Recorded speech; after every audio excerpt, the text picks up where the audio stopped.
cheers, mate. Cheers. So how are you, Jill? Oh, pretty great. Went and saw my life coach again today. What's a life coach? Someone you meet with who helps you set goals so you can achieve the most out of life. Sounds like a good idea. Sure is. I've got my life sorted. Should go and see one, you know. Nah, I've sort of already got things worked out. Oh, yeah. Oh, hang on. I've been a few times. I can give you a free session. Well, how does it work? Well, you see this? This is a goal ladder. So you put your goal at the top and then you work out the different steps that you need to achieve that goal. What are your goals? Oh, well, to retire by age 40. It's pretty easy if you know a few tax tricks. Be well known in my profession. Own my own house in one of those exclusive neighbourhoods where you never see the neighbours. Party every weekend, shed a few pounds, and stir trouble at the local RSL. What? They're the most egocentric, hollow goals I've ever heard of. And you, my working class friend, can do better. Yeah? Okay then, what's your first goal? To be poor. No, really, what is your first goal? That is my first goal, to be poor. That's not a goal, that's just stupid. Come on, take this seriously. I am serious. Come on, write it down. Okay, my stupid friend's first goal is to be helpful. Not too poor. I might steal and dishonour God.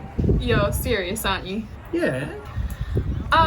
Curious, what possible demented logic could convince you that being poor is something to aspire to?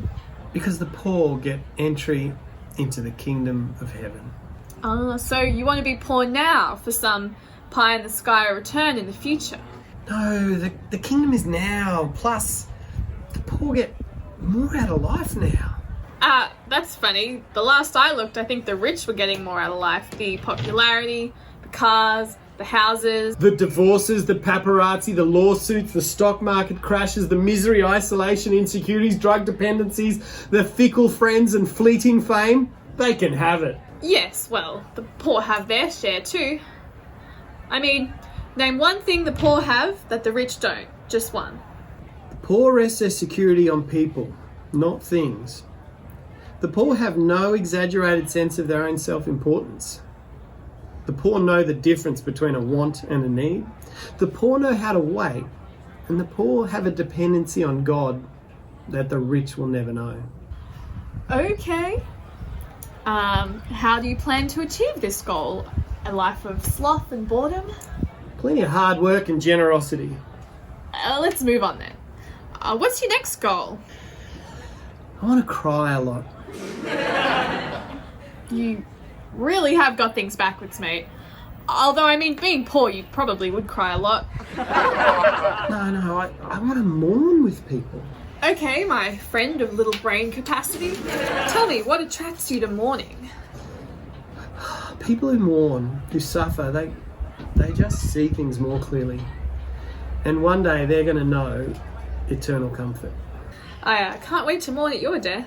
Moving on. What is the next goal for your sad little life?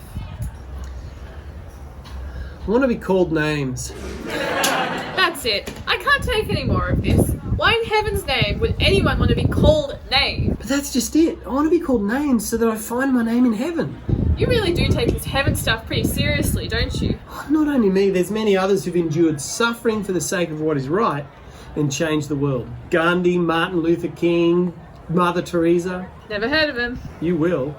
Jesus, you are a very simple carpenter, aren't you?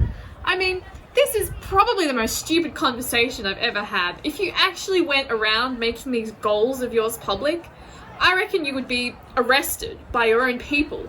They would turn you over to the establishment. They'd probably publicly humiliate you and kill you in a heinous way only matched by your total stupidity. Don't worry, mate. I'm counting on it.